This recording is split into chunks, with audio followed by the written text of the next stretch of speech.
नमस्कार, पुनः आप सभी का एक बार फिर से स्वागत है परिपूर्णता क्लासेस के इस एक और शानदार नई कक्षा में।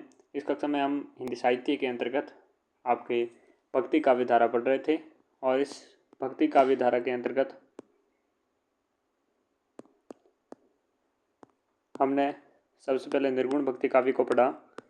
निर्गुण भक्ति काव्य की दोनों शाखाओं के बारे में पढ़ा, जिसमें आपकी कौन कौन सी थी, ज्ञानाश्रयी और प्रेमाश्रयी। वहीं भक्ति काव्य की दूसरी शाखा आपके सगुण भक्ति काव्य धारा पढ़ रहे थे और इसके अंतर्गत प्रमुख रूप से दो भागों में बांटा है, एक कृष्ण काव्य धारा को और एक आपके राम भक्ति काव्य धारा को। ठीक है, तो हम आज की इस कक्षा में आपके राम भक्ति काव्य धारा के बारे में पढ़ेंगे और इसके बारे में प्रमुख रूप से इसकी क्या प्रकृति है, क्या विशेषताएं हैं और कौन कौन सी रचनाएं हैं और उनके रचनाकारों के बारे में पढ़ेंगे। तो बिना किसी टाइम वेस्ट किए प्रारंभ करते हैं अपने राम भक्ति काव्य धारा को पढ़ना। देखिए, जिन सगुण भक्ति कवियों के द्वारा भगवान विष्णु के अवतार राम की उपासना की गई एवं राम की भक्ति पर ही काव्य रचना की गई, उनके द्वारा रचित काव्य को ही रामाश्रयी काव्य धारा या राम भक्ति काव्य धारा के नाम से जाना गया या पुकारा गया। सगुण भक्ति काव्य धारा थी और इनके जो कवि थे उनके द्वारा जो भगवान विष्णु हैं, उनके विष्णु के आपके अवतार हैं कौन, राम।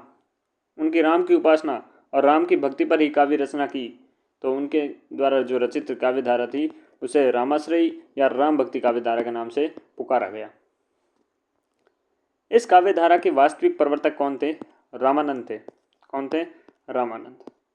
प्रवर्तक की बात करें कि राम भक्ति काव्य धारा के प्रवर्तक कौन है, तो रामानंद है। कौन है? रामानंद है। जबकि गोस्वामी तुलसीदास इसके क्या है? प्रतिनिधि कवि है। क्या है? प्रतिनिधि कवि है। प्रतिनिधि कवि कौन है?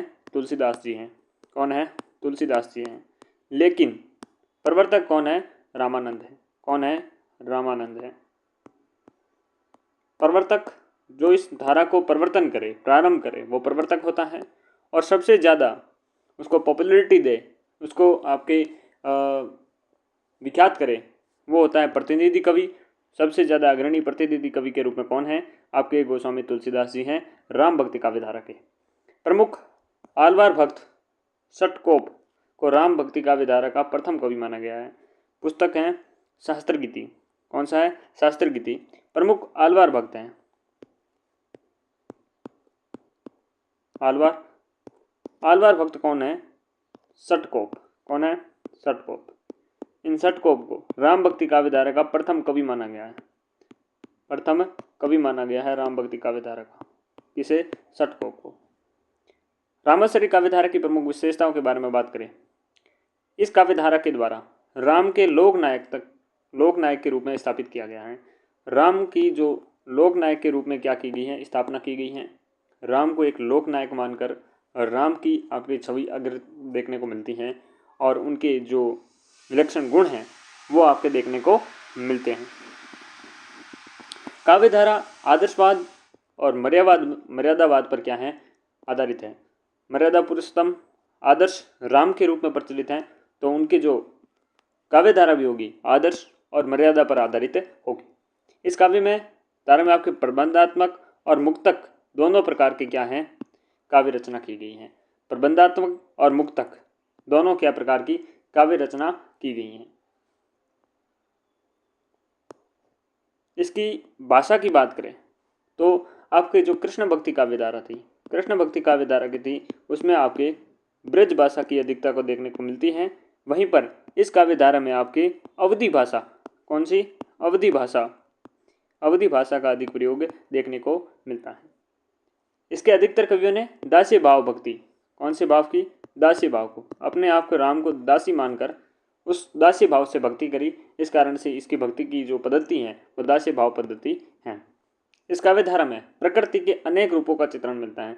प्रकृति के सहज और अनेक रूप से चित्रण यहाँ पर देखने को मिलता है। इसमें रामाश्रयी में, रामाश्रयी जो कवि आपके काव्य धारा हैं, इसमें आपके प्रकृति के अनेक रूपों का चित्रण देखने को मिलता है। इसमें मानवतावाद, समन्वयवाद, सामूहिकता पर बल दिया गया है। मानवता, मानव को सर्वश्रेष्ठ मानव के बारे में बात की गई है। मानवतावाद के बारे में, समन्वयवाद, एक दूसरे के साथ कैसे मिलजुल कर सामूहिकता के साथ रहना है, इन तीनों चीज़ों पर बल दिया गया है। काव्य धारा में दार्शनिक प्रतीकों का भरपूर आपके प्रयोग हुए हैं। दार्शनिकता जगह जगह पर आपके देखने को मिलती हैं, जैसे कि प्रेम जो प्रेमाश्रय शाखा थी उसमें प्रेम का प्रधानता आपको देखने को मिलता है, और जो ज्ञानाश्रय थी उसमें ज्ञान की प्रमुखता देखने को मिलती है। वहीं इस काव्यधारा में दार्शनिकता आपको भरपूर रूप से देखने को मिलती हैं। सभी रसों का निरूपण है, परंतु शांत और भक्ति रस। श्री राम का नाम जहाँ आता है वहाँ शांत रस तो आना वाकई भी है, और भक्ति रस साथ में देखने को मिलता है। ठीक है। रामाश्रयी काव्यधारा के प्रमुख कवियों के बारे में बात करें, और सबसे पहले हम अग्रणी कवि, प्रतिनिधि कवि तुलसीदास जी के बारे में अगर बात नहीं करें तो ये कैसे लाजमी होगा। तो सबसे पहले हम तुलसीदास जी के बारे में बात करेंगे। गोस्वामी तुलसीदास जी के बारे में बात करें तो 1532 में जन्म हुआ था। कब जन्म हुआ था? 1532 में इनका जन्म हुआ था। विक्रम संवत अगर आपको निकालना हो तो 57 ऐड करने के बाद 589 आपके विक्रम संवत आता है। अभुक्त मूल नक्षत्र में इनका जन्म हुआ था। बाबा बेनी माधव दास, मूल नाम जिनका गोसाई चरित्र है, एवं रघुवर दास तुलसी चरित्र के अनुसार यह आपके तुलसीदास का जन्म काल 1497 ईस्वी। ठीक है। देखिएगा, जो बाबा बेनी माधव दास है जिनका आपके मूल गोसाई चरित्र उनके रचना है, और रघुवर दास जो तुलसी चरित्र के अनुसार, इन दोनों के अनुसार तुलसीदास का जन्म कब हुआ है? आपके 1497 ईस्वी में हुआ है। लेकिन सर्वमत आपसे प्रचलित की बात करें 1532 है, लेकिन मूल आपके कौन से गोसाई चरित्र और तुलसी चरित्र के अनुसार आपके 1497 ईस्वी दे के रखा है। जन्म स्थान की बात करें तो राजापुर। राजापुर कहाँ पड़ता है? उत्तर प्रदेश में पड़ता है। तो राजापुर के उत्तर प्रदेश में इनका जन्म हुआ था। कुछ इतिहासकार इनका जन्म स्थान सौरो क्षेत्र उत्तर प्रदेश को भी मानते हैं। सर्वप्रथम श्री गौरीशंकर द्विवेदी ने आपके स्वरचित सुकवि सरोज पुस्तक में इनका संबंध सौरो क्षेत्र से स्थापित किया। पंडित राम नरेश त्रिपाठी ने इनका जन्म स्थान आपके सौरो स्वीकार किया है। किसने? राम नरेश त्रिपाठी ने सौरो स्वीकार किया है। सौरो क्षेत्र को प्रमुख रूप से पहले कहने वाले सुकवि सरोज हैं, और सर्वप्रथम श्री गौरीशंकर द्विवेदी ने क्या जन्म आपकी उनकी रचना है सुकवि सरोज, उनमें इनका क्या है? सौरो क्षेत्र स्वीकार किया है। ठीक है। तो राजपुर और सौरो। मृत्युकाल के बारे में बात करें तो 1423 में इनकी मृत्यु हुई थी। इसमें आपके 57 जोड़ने पर 680 आपके विक्रम संवत आता है। संवत 1680, 80 गंग के तीर, श्रावण के शुक्ला सप्तमी, तुलसी त्यज्यो शरीर, इनके बारे में मृत्यु के ये जो प्रमाणित करने वाला आपके पद देखने को मिलता है। तुलसीदास के जीवन चरित्र पर रचना लिखने वाले बाबा बेनी माधव दास, मूल गोसाई चरित्र, कौन सी रचना है? मूल गोसाई चरित्र किसने लिखी थी? बाबा बेनी आपके जो बेनी माधव दास हैं इन्होंने लिखी। इनके पद्य में श्रावण शुक्ल सप्तमी के स्थान पर श्रावण शुक्ल तीज शनि का प्रयोग आपके किया गया है। वर्तमान में इसे ही प्रमाणित आपके प्रामाणिक माना जाता है। किसे? श्रावण शुक्ल तीज शनि को। और 1600 आपके 23 ईस्वी है। 1532 में इनका क्या हुआ था? जन्म हुआ था। लेकिन इनके रचना बेनी माधव दास के अनुसार 1497 है। साथ ही में तुलसी चरित्र जो रघुवर दास के द्वारा लिखा गया है। पिता का नाम बात करें तो आत्माराम के दुबे पिता का नाम था। रघुवर दास ने इनके पिता का नाम मुरारी मिश्र माना है। ठीक है। माता का नाम हुलसी। माता का नाम क्या? हुलसी। तथ्य: सुरतीय नर्तीय नागतीय सब चाहती अस कोई, गोद लिए हुलसी फिरे तुलसी सो सूत होई। तो यहाँ पर इस पद से क्या है? इनके प्रमाणिकता मिलती है किससे? कि हुलसी इनके माता का नाम था। और इस पद्य की में प्रथम पंक्ति तुलसीदास जी के द्वारा और द्वितीय पंक्ति उनके घनिष्ठ जो मित्र हैं रहीमदास जी के द्वारा लिखी गई है, रचित है। भक्ति पद्धति की बात करें तो दासी भाव इनके भक्ति पद्धति थी। बचपन का नाम था इनके राम बोला। क्या बोला? राम बोला। पालन पोषण की बात करें तो दासी चूनिया एवं बाबा हरिदास के द्वारा इनके जन्म के 3 दिन बाद ही इनके माता का निधन हो गया था, और 5 वर्ष की अवस्था में इनके पालन पोषण की उनकी माता हुलसी दासी चूनिया के द्वारा किया गया था। इनके द्वारा हुलसी दासी चूनिया के द्वारा किया गया था। गुरु का नाम नरहरिदास या नरहरियानंद। यह लगभग 7 वर्ष की आयु में बाबा हरिदास के संपर्क में आए थे। नरहरिदास ने इनका नाम राम बोला से बदलकर तुलसी रखा था। क्या रखा था? तुलसी रखा था इनके गुरु ने।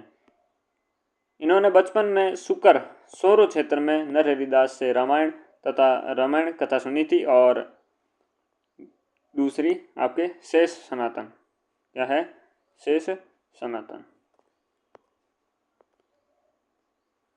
एक बार नरहरिदास तुलसी को साथ लेकर काशी गए थे और वहाँ पर शेष सनातन ने इनकी प्रतिभा पर मुग्ध होकर इनको अपना शिष्य बना लिया था। बाबा नरहरियानंद के उद्धार मांगकर शेष सनातन जी से ही उन्होंने वेद, वेदांग, आपके दर्शन, इतिहास, पुराण आदि शिक्षा प्राप्त की थी। किससे?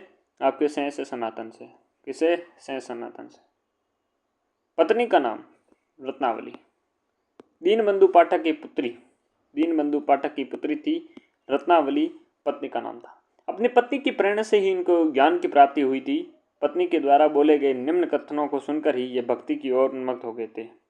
लाज ने आवत आपको, दोरे आई हूँ साथ, दिखे दिखे ऐसे प्रेम को, कहाँ कहूँ मैं नाथ। अस्ति चर्म मह दे मम, तामे ऐसी प्रीति, तैसी जो श्री राम मह होती ना तो भव भीति।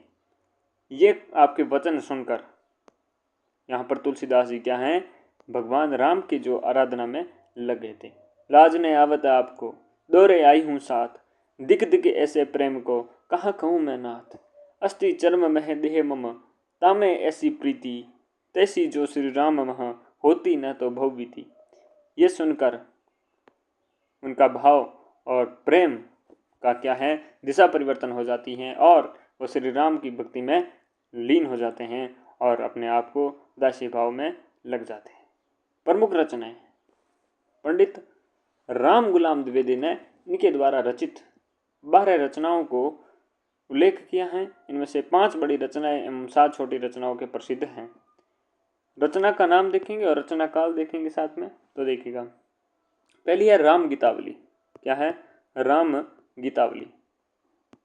राम गीतावली आपके 1571 में लिखी गई। राम गीतावली 1571 में। ब्रज इसकी भाषा थी। कौन सी भाषा थी?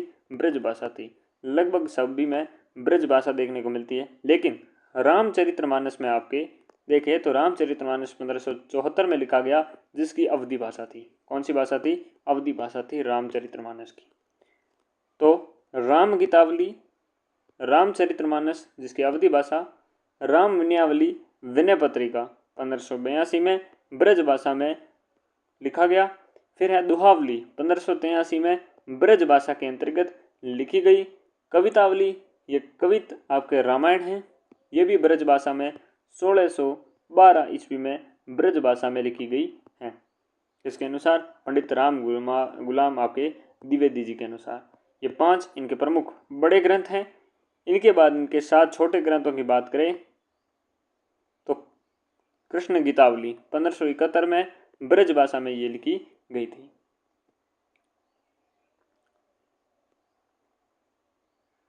रामलला नहुछु ये 1582 में अवधि में लिखी गई। पार्वती मंगल 1582 में अवधि में। जानकी मंगल 1582 अवधि में। वैराग्य संदीपनी ब्रज भाषा में 1612 ईस्वी में। रामाज्ञा प्रश्नावली आपके ब्रज और अवधि भाषा में। बरेवे रामायण 1612 में आपके अवधि भाषा में बरवे रामायण लिखी गई थी। जो बड़े आपके लेखक हैं, जो बड़े रचनाकार हैं, उनकी आपकी हर रचनाएं, हर काल, हर आपके जो भाषा, इनको पता होनी आपकी जरूरी है। चाहे सूरदास हो, चाहे जायसी हो, चाहे रामचरितमानस में जो ये लिखते हैं आपने तुलसीदास जी, इनके बारे में सब आपकी इनकी रचनाएं याद होनी अति आवश्यक है। बाबा बेनी माधव दास ने स्वरचित मूल गोसाई आपके चरित जो रचना है, मैं इनकी ग्रंथों की संख्या 13 मानी है तथा 13 में कवि आपकी जो कवितावली है, कवितालय का आपके नाम लिखित आपके प्राप्त नहीं होता है। ठाकुर शिव सिंह सेंगर ने स्वरचित शिव सिंह सरोज रचना में तुलसी द्वारा रचित ग्रंथों की संख्या 18 मानी है। कितनी मानी है? 18 मानी है। और 7 रामायण और 11 अन्य हैं। जॉर्ज इब्राहिम ग्रेसन ने तुलसीदास के ग्रंथों का निर्देश निम्न अनुसार 3 स्थानों पर किया है। Indian Antiquary notes on Tulsidas 21 ग्रंथ, introduction to the Manas Khadag Vilas press Gorakhpur 17 ग्रंथ note.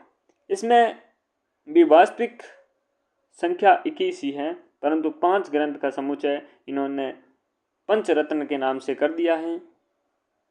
Encyclopedia of religion and ethics 12 ग्रंथों को प्रमाणिक रूप से स्वीकृत करता है। ठीक है।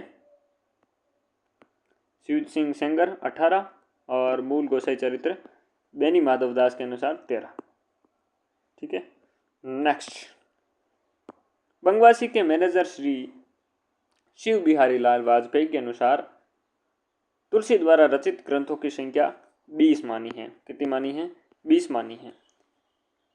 मिस्र बंधुओं ने स्वरचित हिंदी नवरत्न रचना में तुलसीदास द्वारा रचित 25 ग्रंथों का उल्लेख किया है, जिनमें से 13 अप्रमाणिक हैं और 12 प्रामाणिक माने गए हैं।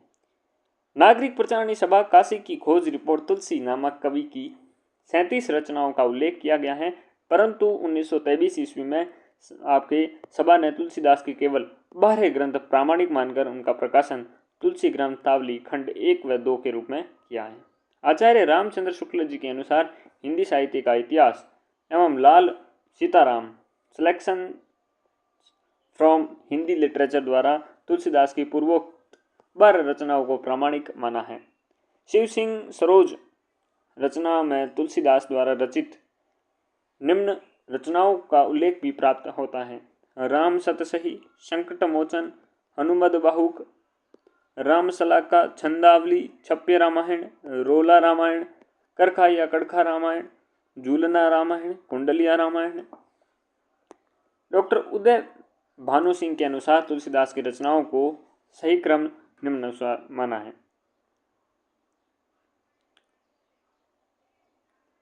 वैराग्य आपके संपत्ति क्या है?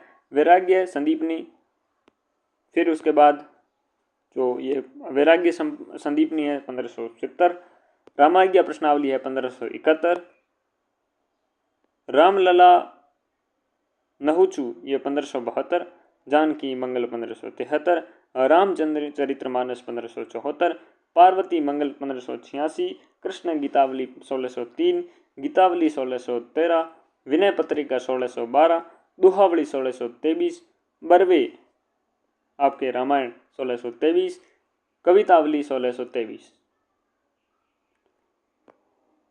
विशेष तथ्य, इन्होंने हनुमान बाहु की रचना अपने किसी अनिष्ट निवारण के लिए की थी। वर्तमान में अधिकतर विद्वान इस रचना को कवितावली रचना का भी एक भाग मानते हैं। सर्वप्रथम पंडित राम गुलाम द्विवेदी ने इसे कवितावली रचना का भाग माना था। हनुमान बाहुक इनकी सबसे अंतिम रचना मानी गई है। कौन सी? हनुमान बाहुक। भक्तमाल के रचयिता नाभादास ने इनके कलिकाल का वाल्मीकि कहकर पुकारा है। किसे? नाभादास ने भक्तमाल के रचयिता। जॉर्ज इब्राहिम ग्रेसन ने इनको महात्मा बुद्ध के द्वारा दूसरा बड़ा लोकनायक कहकर पुकारा है। पाश्चात्य विद्वान विसेंट स्मिथ के द्वारा महोदय ने इनको मुगल काल का सबसे बड़ा आदमी कहकर पुकारा है। मधुसूदन सरस्वती ने इनको आनंद वन का वृक्ष कहकर पुकारा है। और यह था आनंद काननी कश्चित जंगमस्त तुलसी तरु कविता मंजरी यस्य राम भ्रमर भूषिता। डॉक्टर रामविलास शर्मा ने इनको हिंदी का जातीय कवि कहकर पुकारा है। रामविलास शर्मा ने। मधुसूदन ने क्या कहा है? आनंद वन का वृक्ष। स्मिथ महोदय ने आपके मुगल काल का सबसे बड़ा आदमी। जॉर्ज इब्राहिम ने महात्मा बुद्ध के बाद दूसरा बड़ा लोकनायक। भक्तमाल के नाभादास ने कलिकाल का आपके वाल्मीकि। द्विवेदी जी ने इन्होंने कवितावली रचना का भाग माना है। और रामगुलाल द्विवेदी जी ने। और बाहुक इनकी सबसे अंतिम रचना है। ये बात देखने को मिलती है। तुलसीदास ने हिंदी साहित्य के जगत में निम्नलिखित रचना शैलियाँ आपके प्रसिद्ध थी। कौन कौन सी?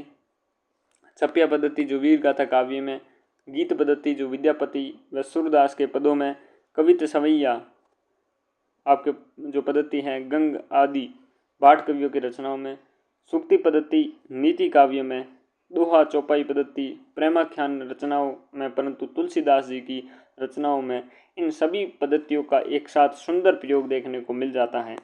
तुलसीदास सम्राट वैष्णव थे और वे सम्राट वैष्णवों की तरह 5 देवताओं को पूजा करते थे, विष्णु, शिव, दुर्गा, सूर्य और गणेश।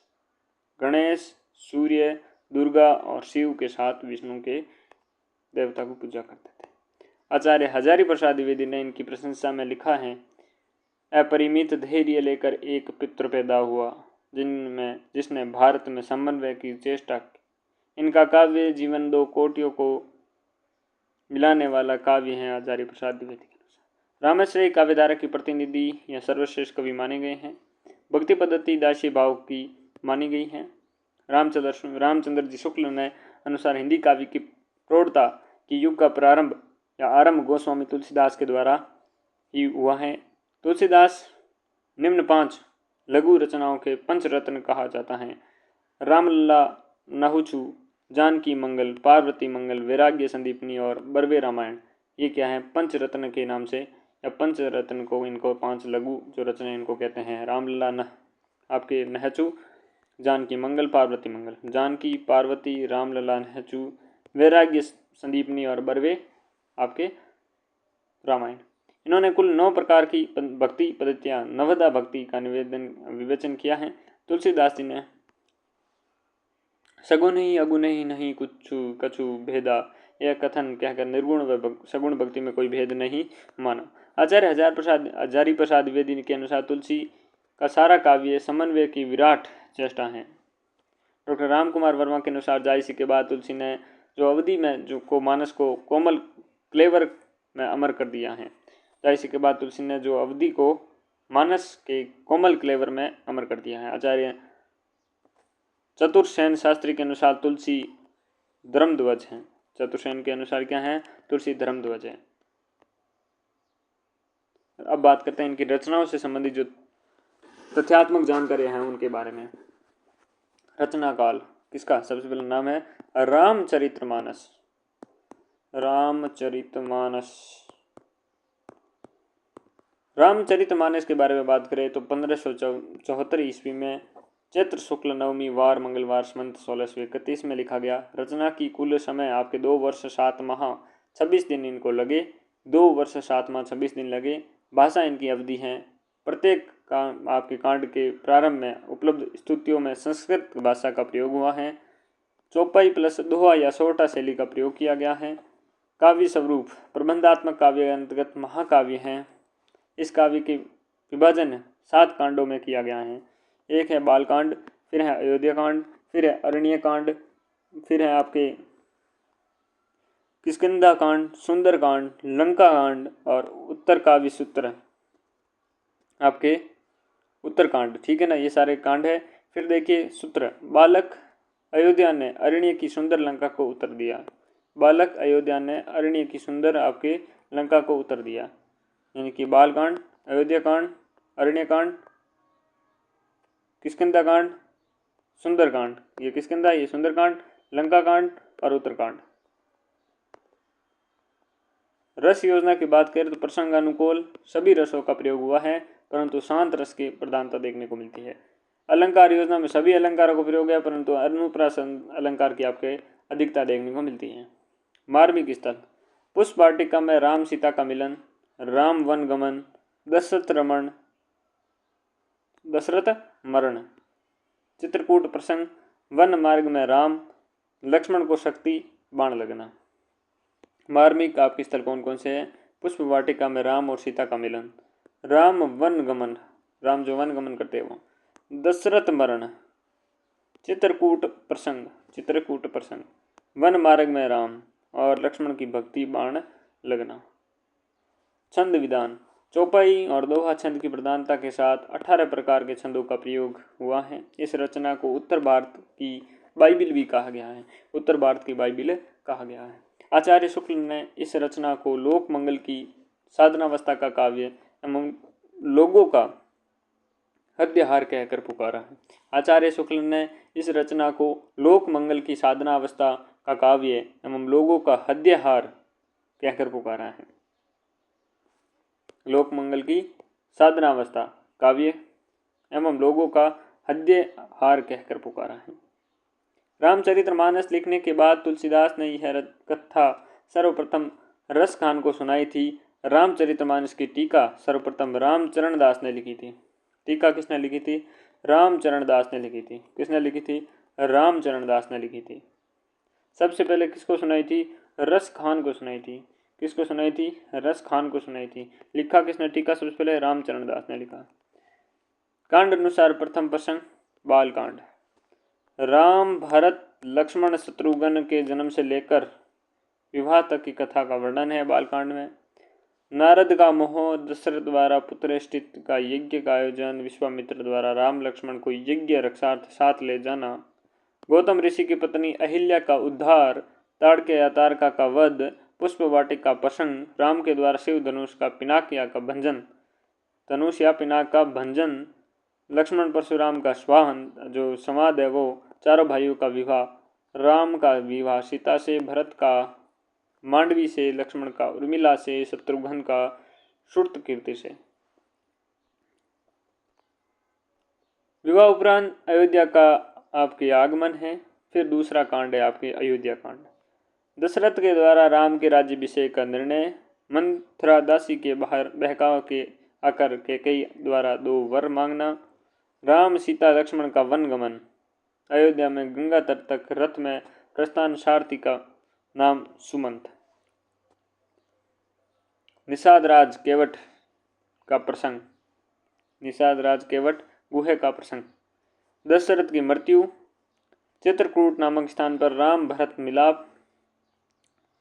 अयोध्या कांड को रामचरितमानस का हृदय स्थल भी कहा गया है। इस कांड में चित्रकूट सभा प्रसंग को आचार्य शुक्ल ने एक आध्यात्मिक घटना कहकर पुकारा है। फिर अरण्य आपके कांड, पंचवटी आश्रम वर्णन है, शूर्पण का प्रसंग है, खर आपके दूषण का वध प्रसंग है। खर दूषण का आपके राम द्वारा जिन्बकास्त्र का प्रयोग है। राम द्वारा मामा मारीच के सहयोग से सीता का अपहरण, रावण के द्वारा, ठीक है ना, रावण के द्वारा क्या है? मामा मारीच के द्वारा अपहरण किसका? सीता जी का। रावण द्वारा अपनी चंद्रहास तलवार से जटायु का वध, रावण द्वारा अपनी चंद्रहास तलवार से क्या है? जटायु का वध है। इसमें है अरण्य जो आपके कांड है उसमें। बिलनी का सबरी की जो कथा है वो राम लक्ष्मण द्वारा सीता की खोज है। पंपा सरोवर पर राम लक्ष्मण की हनुमान से आपकी मुलाकात है।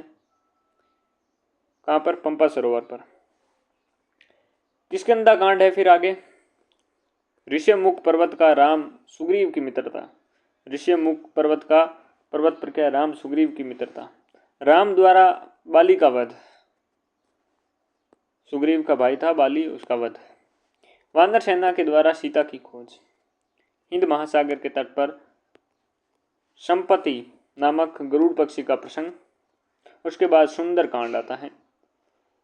जांबवंत की प्रेरणा से हनुमान द्वारा उड़ान भरना, सुरसा वध प्रसंग या मैनाक पर्वत प्रसंग, लंकिनी राक्षसी का वध का प्रसंग, अशोक वाटिका प्रसंग, हनुमान द्वारा रावण पुत्र अक्षय कुमार का वध, मेघनाथ द्वारा हनुमान को बंदी बनाना, लंका दहन प्रसंग, हनुमान का राम के पास लौटना, राम का वानर सेना सहित समुद्र पर आगमन, राम द्वारा रामेश्वरम की स्थापना करना। फिर है लंका कांड, राम रावण का युद्ध होना, लक्ष्मण की शक्ति को बाण लगना, लक्ष्मण को शक्ति बाण लगती है, हनुमान द्वारा संजीवनी बूटी लाना, राम द्वारा रावण का वध करना, विभीषण का राज तिलक, सीता को अग्नि परीक्षा करना, उसके बाद पुष्पक विमान से अयोध्या का आगमन करना। उत्तरकांड क्या है? उत्तरकांड लोकापद आपके वाद के कारण राम द्वारा गर्भवती सीता का परित्याग करना, वाल्मीकि के आश्रम में कुश व लव का जन्म होना, राम द्वारा अश्वमेध आयोजन करना, राम द्वारा शंभुक मुनि का वध करना, लव व लक्ष्मण के पुत्र चंद्रकेतु के मध्य युद्ध होना, सीता का रसातल प्रवेश, राम का परलोक गमन, गरुड़ जी के द्वारा काकभूषुंडी जिसे 7 प्रश्न करना। फिर है विनय पत्रिका। ठीक है, फिर कौन सी है? विनय पत्रिका। ये सारी हमने अच्छे से प्रमुख 7 कांडों के बारे में देख लिया है। और हमने पहले क्या पढ़ लिया? आपने अच्छे से रामचरितमानस से पढ़ लिया है। इसकी रचना 1574 ईस्वी में हुई। 2 वर्ष 7 माह 26 दिन का टाइम लगा। चैत्र शुक्ल नवमी वार मंगलवार था और 1631 सुवंत था। भाषा इसकी अवधि थी। प्रत्येक कांड के प्रारंभ में उपलब्ध आप स्तुतियों में संस्कृत भाषा का प्रयोग हुआ है। चौपाई प्लस दोहा या सोटा शैली में लिखा गया है। काव्य स्वरूप प्रबंध काव्य, काव्य अधिकृत महाकाव्य है। काव्य विभाजन इस रचना का 7 कांडों में किया गया है। बाल, अयोध्या, अरण्य, किष्किंधा, सुंदर, लंका व उत्तरकांड है। रस योजना में देखें तो सारे रस हैं प्रसंग अनुसार, लेकिन शांत रस की प्रधानता है। अलंकार देखें तो सारे अलंकार है, अनुप्रास की प्रधानता है। धार्मिक स्थलों में देखें तो पुष्पवाटिका में राम सीता का मिलन है, राम वन का गमन है, दशरथ मरण का चित्रण है, चित्रकूट प्रसंग है, वन मार्ग में राम और लक्ष्मण को शक्ति बाण लगना है। छंद विधान देखें तो चौपाई में आपके दोहा छंद की प्रधानता है। 18 प्रकार के छंदों का प्रयोग है। इस रचना को उत्तर भारत का बाइबिल भी कहा गया है। उत्तर भारत का बाइबिल किसे कहा गया है? रामचरितमानस को कहा गया है।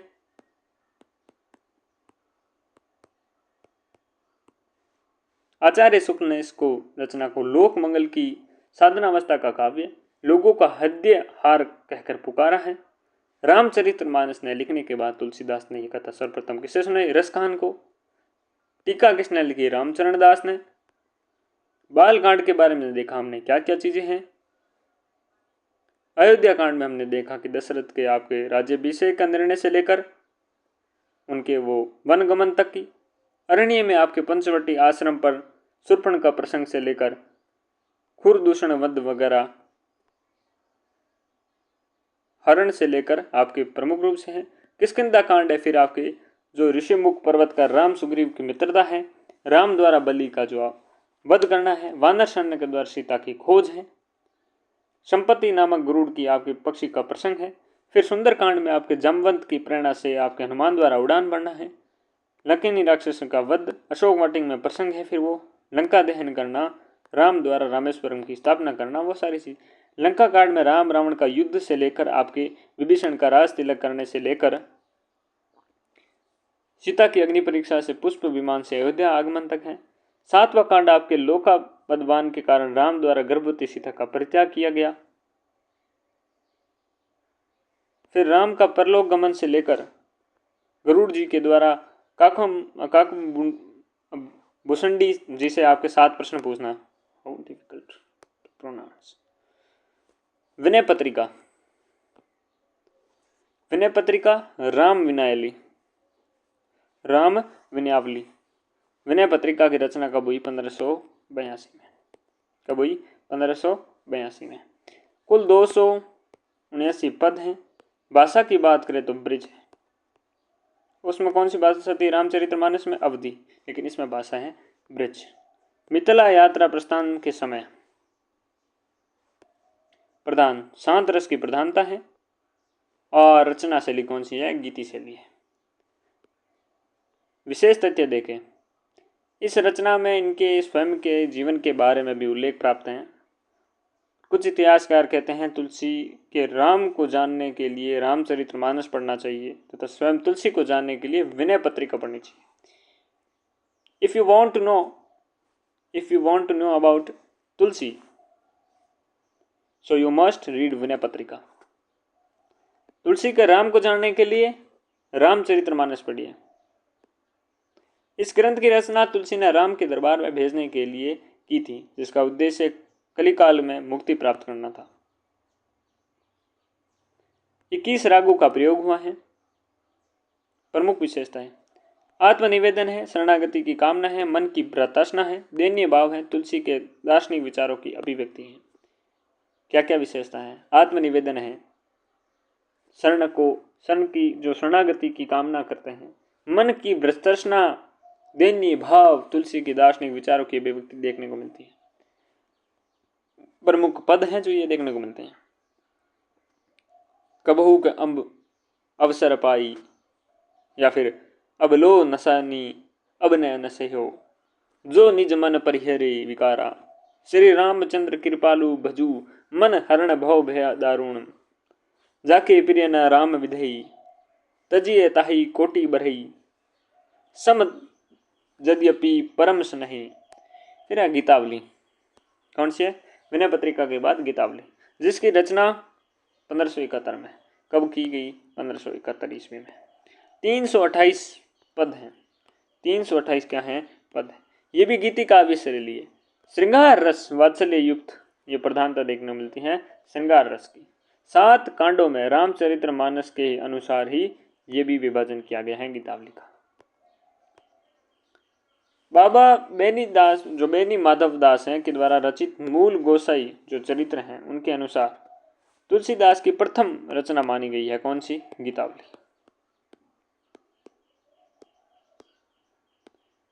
328 1571।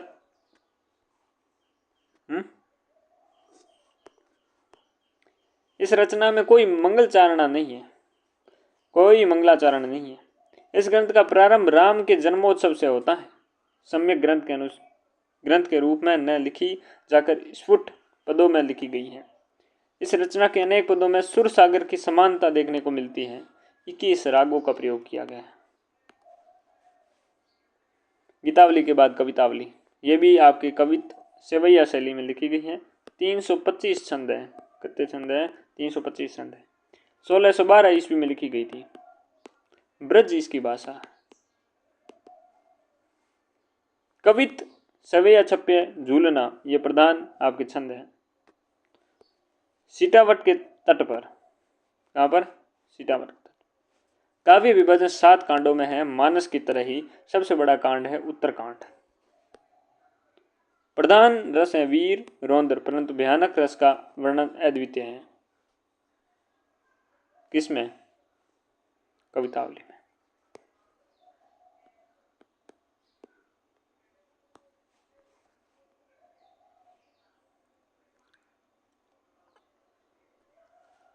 कुछ इतिहासकारों के अनुसार तुलसीदास की अंतिम रचना मानी गई है। कौन सी? कवितावली। लंका दहन का उत्कृष्टतम वर्णन किया गया है, जिसको देखकर यह कहा जाता है कि इन्होंने अपने जीवन में कभी कोई भयंकर आग अवश्य देखी थी। क्या है? कोई भयंकर आग जरूर देखी थी इन्होंने। इस रचना के स्थान पर काशी में फैली भयानक महामारी का वर्णन भी मिलता है। एक स्थान पर क्या है? आपकी फैली जो भयंकर आग थी काशी में, उसका भी वर्णन मिलता है। आग नहीं, महामारी, ठीक है ना। रामलला नहचू। रामलला नहचू 1582 में लिखी गई। विशेषता देखें, यह प्रबंध काव्य है। इसमें किसी भी प्रकार का कोई कथा विभाग नहीं है। एक ही वर्णन में ग्रंथ समाप्त हो गया है। एक ही वर्णन में ग्रंथ समाप्त हो गया है। 20 ही छंद है इसमें। 20 ही छंद है। सोहर छंद आपको सभी क्या छंद? सोहर छंद है। इस छंद में 22 मात्राएं होती हैं, जिसमें 12 व 10 मात्राओं पर यति होती हैं, और ये छंद अनोत्सव या विवाह के अवसर पर स्त्रियों द्वारा गाया जाता है। इस रचना में राम का नहचू विवाह के अवसर पर महिलाओं द्वारा गाए जाने वाले गाली गीत वर्णित हैं। इस रचना में राम का नहचू विवाह के अवसर पर महिलाओं द्वारा गाए जाने वाले गाली गीत वर्णित हैं। ऐसा माना जाता है कि उस समय स्त्रियों में प्रचलित अश्लील फुहड़ गीतों को दूर करने के लिए तुलसीदास ने यह नहचू लिखा था।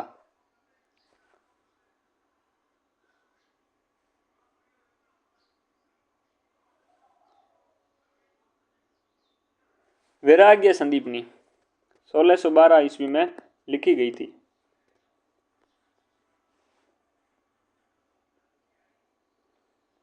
इसमें कुल आपके 62 छंद है।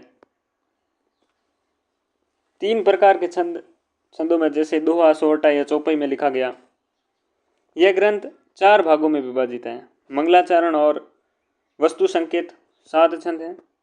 संत स्वभाव वर्णन 26 छंद है। संत महिमा वर्णन 9 छंद है और शांति वर्णन आपके 20 छंद है। इस ग्रंथ पर संस्कृत का भी प्रभाव, क्योंकि संस्कृत श्लोकों के भावों पर आपके दोहे लिखे गए हैं। बर्वे रामायण 1612 ईस्वी में लिखी गई है। यह एक सम्यक ग्रंथ नहीं है, अपितु समय समय पर लिखा गया छंदों का संकलन किया गया है।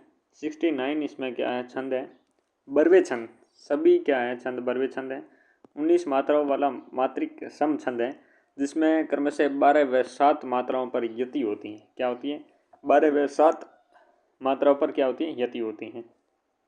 इसमें मंगलाचरण नहीं है। 7 कांडों में विभाजित है। प्रारंभ में तुलसीदास जी द्वारा रस और अलंकार निरूपण का प्रयोग भी किया गया है। इस रचना में परम मित्र रहीमदास के आग्रह पर रचित किया गया है। फिर है पार्वती मंगल 1582 में इसकी रचना की गई है। इस ग्रंथ आपके नियमित रूप से लिखा गया है। प्रारंभ में मंगलाचरण है, अंत में स्वस्ति वाचन है। 164 छंद हैं। 148 में अरुण या मंगल छंद हैं और 16 में आपके हरि गीतिका छंद का प्रयोग किया गया है। अरुण या मंगल छंद में आपके मात्रिक छंद 20 मात्राएं, 11 व 9 यति। हरि आपके गीतिका में छंद मात्रिक छंद है, 28 मात्राएं हैं, 16 व 12 यति हैं। इसमें आपके शिव पार्वती का विवाह का वर्णन है। जानकी मंगल 1582 जानकी मंगल। इस ग्रंथ में आपके 216 छंद हैं, 192 अरुण व शेष 24 हरि गीतिका छंद हैं। 8 अरुण छंदों के बाद हरि गीतिका क्रम को अपनाया गया है। इस ग्रंथ का प्रारंभ नियमित रूप से मंगलाचरण से होता है। इसमें राम व सीता का विवाह का वर्णन किया गया है। राम लला, नहचु, पार्वती मंगल, जानकी मंगल, इन तीनों ग्रंथों की रचना इन्होंने मिथिला यात्रा में की थी। मिथिला में रचे गए नहचु मंगल दोहे। रामाज्ञा प्रश्नावली 1612 ईस्वी में रचना है। इस ग्रंथ का 7 सर्गों में विभाजन है। प्रत्येक सर्ग में 7 सप्तक हैं और प्रत्येक सप्तक में 7 दोहे हैं। इस प्रकार कुल 343 छंद हैं। ठीक है। प्रत्येक दोहे पर शुभ अशुभ संकेत निकलता है, जिसमें प्रश्नकर्ता अपने प्रश्न का उत्तर पा लेता है। दोहावली रामायण के नाम से भी पुकारा जाता है। सर्ग अनुसार इनका कथानक निम्न अनुसार प्राप्त होता है। प्रथम सर्ग बालकांड, द्वितीय सर्ग आपके अयोध्या कांड या अरण्य कांड, तीसरा आपके अरण्य कांड उत्तरार्ध में है और निष्किंदा कांड है। चतुर्थ में आपके बालकांड है द्वितीय, और पंचम सर्ग में आपके सुंदरकांड और लंका कांड है। छठा सर्ग में आपके उत्तरकांड है। सप्तम सर्ग में स्फुट पद है। इसमें बालकांड को 2 जगह प्रथम व चतुर्थ सर्ग में विस्थापित की गया है। आपके देख सकते हैं ये बालकांड को 2 जगह है। ठीक है। यह रचना पंडित गंगाराम ज्योतिषी के आग्रह पर रचित की गई है।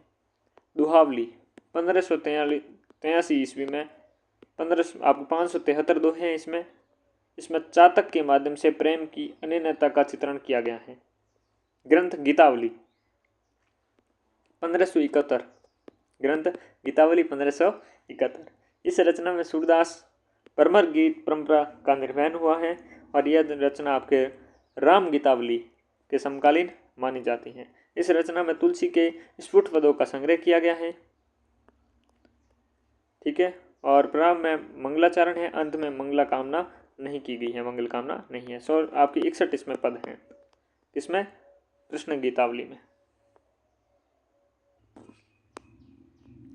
अगला है रामानंद। अगले आपके प्रमुख हैं रामानंद।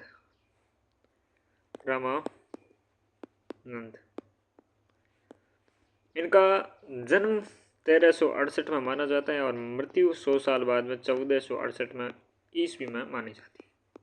ठीक है। और प्रयाग के कान्यकुब्ज ब्राह्मण परिवार में इनका जन्म हुआ था। दीक्षा गुरु का नाम था राघवानंद कांचीपुर। ये रामानुजाचार्य के शिष्य परंपरा के चौथे गुरु माने जाते हैं।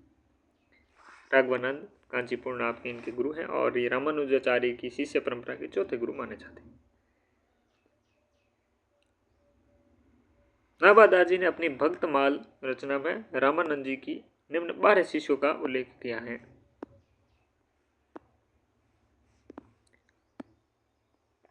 अनंतानंद, सुखानंद, सुरसरानंद, भवानंद, नरहरियानंद, कबीर, पीपा, सैन, थन्ना, रेदास, सुरसुरी और पद्मावती। ये इनके क्या हैं? 12 शिष्य माने गए। और प्रमुख रचनाएं देखिए तो राम रक्षा स्तोत्र, राम तारक मंत्र, योग चिंतामणि, वैष्णवम ताब्ज भास्कर जो संस्कृत में है, और रामचंद्र पद्धति ये भी संस्कृत में है। श्री राम आरती और हनुमान आरती अन्य है। रामावत संप्रदाय की स्थापना की थी और आगे चलकर रामानंदाचार्य के द्वारा प्रवर्तित श्री संप्रदाय विशिष्टाद्वैतवाद में समाहित हो गया था। दास्य भाव पद्धति में अपनाकर राम की उपासना करी। कुल 10 प्रकार की भक्ति पद्धतियों का विवेचन किया था। अतः नाभादास जी ने इनको दशदा भक्ति का आगार कहकर पुकारा। तीर्थ यात्रा, मूर्ति पूजा, वेदादि की आपके विरोधी माने जाते हैं। तीर्थ यात्रा है, मूर्ति पूजा है एवं वेदादि के विरोधी माने जाते हैं। जयपुर राजस्थान के निकट गलता नामक स्थान पर रामानंद संप्रदाय की पीठ स्थापित है। जयपुर राजस्थान के निकट गलता नामक स्थान पर रामानंद संप्रदाय की पीठ स्थापित है। इस पीठ की स्थापना कृष्णदास बिहारी के द्वारा की गई थी। यह उत्तर भारत में भक्ति आंदोलन का प्रचार प्रसार करने वाले प्रमुख कवि माने गए हैं। स्वामी रामानंद राघवानंद कांचीपुर के शिष्य माने जाते हैं। राघवानंद कांचीपुर की शिष्य परंपरा में निम्नलिखित विद्वान प्रसिद्ध हुए हैं: राघवानंद, रामानंद, अनंतानंद, कृष्णदास बिहारी, अग्रदास और नाभादास। हजारी प्रसाद द्विवेदी के अनुसार मध्य युग की समग्र स्वाधीन चिंता के गुरु रामानंद जी का ही थे।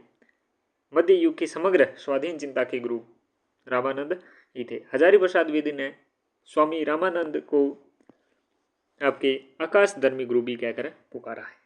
ये थे आपके रामानंद जी। ठीक है, Ramanand ji. If you want to rewatch so आप पीछे ले सकते हो और देखिएगा। राम भक्ति काव्य धारा के अन्य कवि रचनाएं देखें तो इस प्रकार हैं, देखिएगा। कवि का नाम है और रचना का नाम है विष्णुदास। वाल्मीकि रामायण का हिंदी अनुवाद, महाभारत कथा, स्वर्गारोहण ग्रंथ है 1435 में, रुक्मणी मंगल है, स्नेह लीला है जो रचना काल 1435 है विष्णुदास। वेद व्यास द्वारा रचित महाभारत का हिंदी अनुवाद गोकुलनाथ गोपीनाथ ने किया था। वेद व्यास द्वारा जो विरचित महाभारत का हिंदी अनुवाद है गोकुलनाथ गोपीनाथ ने किया था।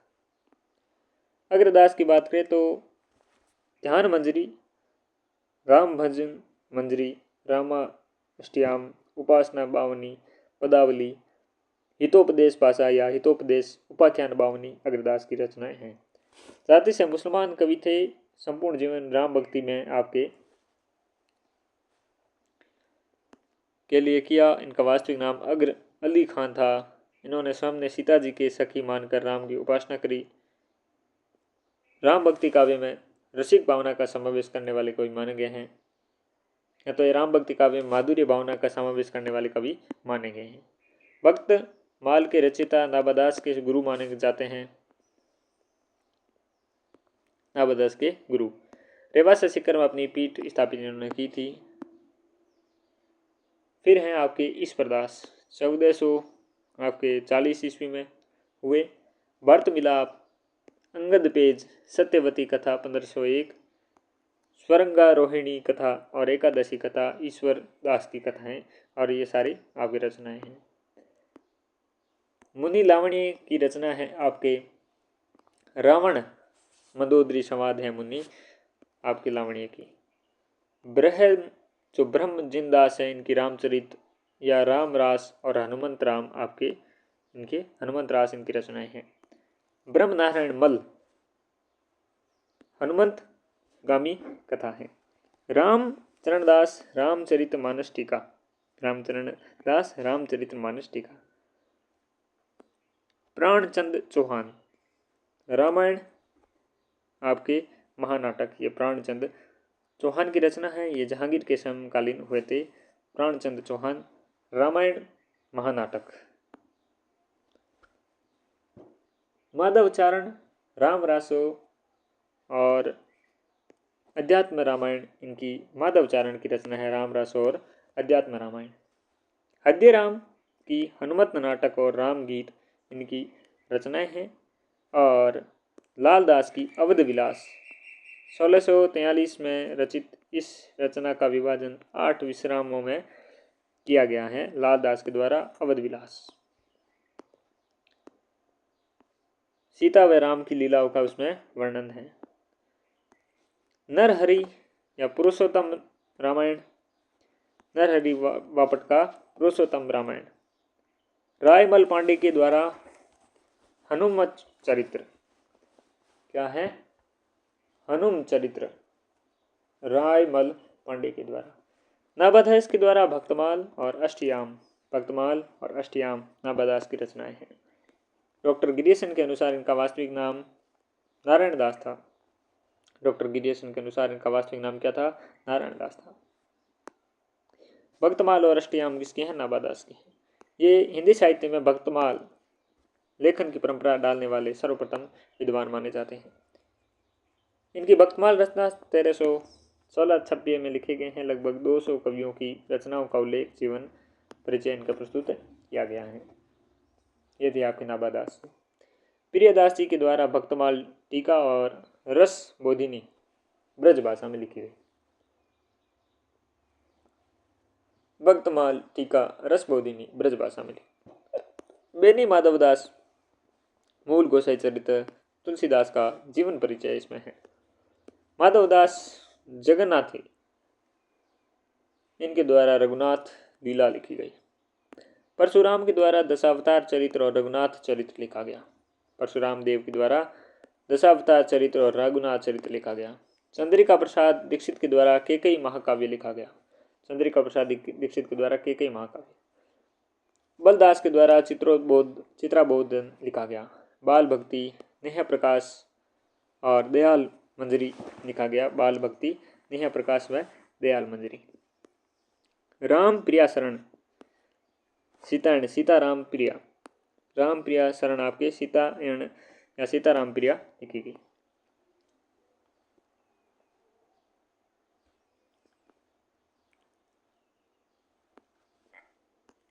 जानकी रसिक शरण, जानकी रसिक शरण आपके अवधि सागर, क्या है? अवधि सागर।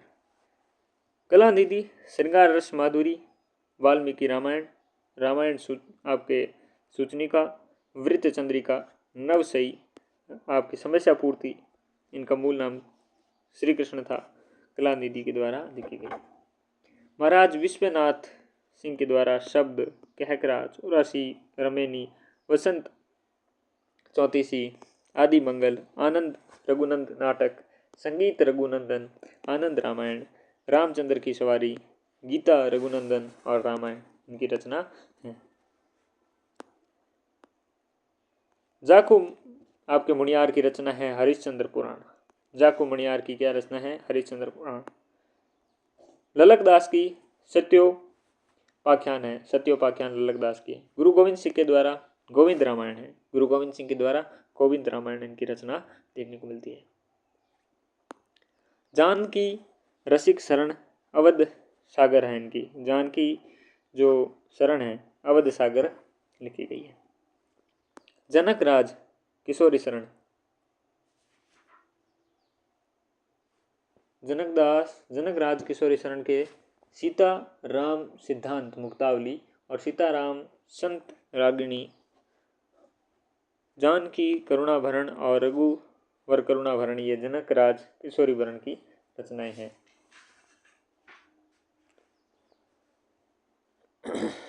भगवंत राय खींची के द्वारा हनुमत 25 लिखी गई है। नवल सिंह के द्वारा रामचंद्र विलास, अहला रामायण, अध्यात्म रामायण, रूपक रामायण, नाम रामायण, सीता स्वर स्वयंवर, राम विवाह खंड, रामायण सुमिरन, मिथिला खंड, ये नवल सिंह के द्वारा लिखी गई है।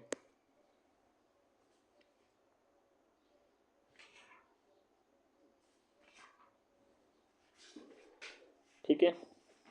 रसिकली के द्वारा षड ऋतु, होरी, अष्टयाम और मिथिला विहार लिखी गई हैं। सूरज राम पंडित के द्वारा जैमिनी पुराण भाषा लिखी गई है। कृपा निवास के द्वारा भावना 25, समय प्रबंध, माधुरी प्रकाश, जानकी सहस्त्रनामा लिखी गई है। मधुसूदन के द्वारा रामाश्वमेध लिखा गया है, रामाश्वमेध सदु मधुसूदन के द्वारा। जानकी शरण सिया राम रसमंजरी लिखा हुआ है। बाल अली जूं नेह प्रकाश के द्वारा बाल अली जूं लिखा हुआ है। गोकुलनाथ सीता राम गुणवार में लिखा गया है। मनियार सिंह के द्वारा हनुमत 26, सौंदर्य लहरी और सुंदरकांड लिखा हुआ है। गणेश कवि के द्वारा वाल्मीकि रामायण, श्लोकार्थ प्रकाश और हनुमत 25 लिखा गया है गणेश कवि के द्वारा। रामचरण दास के द्वारा लोमस संहिता, हनुमत संहिता, महारामायण, अमर रामायण, भुसुंडी रामायण, कौशलखंड और राम नवरत्न लिखा गया है रामचरण दास के द्वारा। ये राम भक्ति काव्य परंपरा में श्रृंगारी भावना और पति पत्नी भावना का समावेश करने वाले कवि हैं। राम भक्ति परंपरा की स्वसुखी शाखा के प्रवर्तक माने गए हैं। रामचरितमानस के सर्वप्रथम टीकाकार आपके माने गए हैं यही रामचरण दास। अन्य कवि देखेंगे भक्ति काल में ये कुछ कवि ऐसे भी हुए जिन्होंने पूर्वोक्त चारों काव्यधाराओं में अलग हटकर काव्य की रचना करी कि भक्ति काल की आपके स्वतंत्र रूप से ऐसी रचनाओं को भक्तिकालीन स्वतंत्र रचनाएं कहा गया और फुटकल रचनाएं की श्रेणी में डाला गया, जिनमें आपके एक छोटी सी अलग क्लास ले लेंगे वो बेहतर रहेगा। ठीक है, इसमें लगभग आपके हो जाएंगे 27 एक नाम होंगे, वो एक अलग से पढ़ लेंगे उसके बारे में। बीरबल है, गंग कवि है, तानसेन है, वो प्रमुख रूप से होते हैं, उनके बारे में हम पढ़ेंगे थोड़ा डिटेल से। बाकी सबके नाम पढ़ लेंगे और प्रमुख बातें हैं वो देख लेंगे। तो एक छोटी सी क्लास है, वो कुछ एक पन्नों की होगी, ये एक अलग से अपन ले लेंगे। ठीक है, चलिए इस कक्षा में इतना ही, मिलते हैं अगली कक्षा में, तब तक के लिए नमस्कार।